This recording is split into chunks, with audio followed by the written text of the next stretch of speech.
যেকୌଣସି ନମ୍ବରକୁ 9 ରେ ଡିଭାଇଡ କରିବାର ଇଜି ଟ୍ରିକ୍ ମାତ୍ର 3 ସେକେଣ୍ଡରେ ବିନା କାଲକୁଲେଟରରେ ଆପଣ ଦେଖନ୍ତୁ କେମିତି ସଲ୍ଭ କରିବେ। 412 ହରଣ 9 412 ଡିଭାଇଡ ବାଇ 9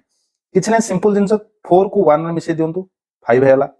ତାପରେ ଯୋଉ 5 ଆସିଲା ସେ 5 ରେ ପୁଣି ଆଉ ରହିଲା କେ 2 ତାକୁ ମିଶେଇ ଦିଅନ୍ତୁ 7 ହେଇଗଲା। ତ ଆପଣଙ୍କର ଆନ୍ସର ହେଇଯିବ 4 ରହିଥିଲା ଆଗରୁ ଓକେ ତ 4 ଆଉ ତାପରେ ଆସିଲା କି 5 ତ ହେଇଗଲା 45 ଏଟା ହେଇଗଲା ଆପଣଙ୍କର କୋସେଣ୍ଟ বা ଭାଗ ଫଳ ଯୋଉଟା କହୁଛୁ ଆମେ ଆଉ 7 ହେଇଗଲା ଆପଣଙ୍କର ଭାଗ ଶେଷ ବା ରିମାଇଣ୍ଡର ଠିକ ଅଛି। ଆଉ ଗୋଟେ କ୍ୱେଶ୍ଚିନ୍ ଆଉ ଟିକେ ଡିଫିକଲ୍ଟ କୁ ଯିବା 718 ୟାକୁ ଯଦି 9 ହରଣ ସେମ୍ ଜିନିଷ ପ୍ରୋସେସ ସେମ୍ ରହିବ 7 ରେ 1 ମିଶେଇ ଦିଅନ୍ତୁ 8 ପରେ ଆସିଲା ପୁଣି 8 ରେ ଆଉ ରହିଲା କି 8 ମାନେ ଏଇଟା ୟା ସହିତ ତାପରେ ୟା ସହିତ ମିଶେଇବେ ଏମିତି ଚାଲିବ 8 ରେ ମିଶିଲେ 16 ହେଇଗଲା। ଏଇଠି ଗୋଟେ ଜିନିଷ ରହିଲା ହେଲେ 8 ଅଛି ତ ଆପଣଙ୍କର 7 ଅଛି ତ 78 ହେଇଗଲା ମାନେ କଣ ଭାଗଫଳ ଯୋଉଟା କି ଆମେ କଣ କୋସେଣ୍ଟ ବୋଲି କହୁ ଆଉ 16 ହେଇଯିବ ରିମାଇଣ୍ଡର 16 କେବେ ରିମାଇଣ୍ଡର ପସିବଲ କି ଯେହେତୁ 9 ରେ ଡିଭାଇଡ ହଉଛି ତ 9 ର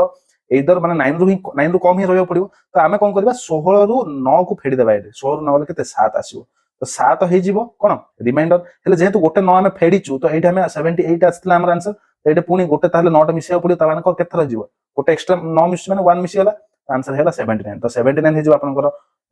କୋସେଣ୍ଟ ବା ଭାଗଫଳ 7 ହେଇଯିବ ଆପଣଙ୍କର ରିମାଇଣ୍ଡର।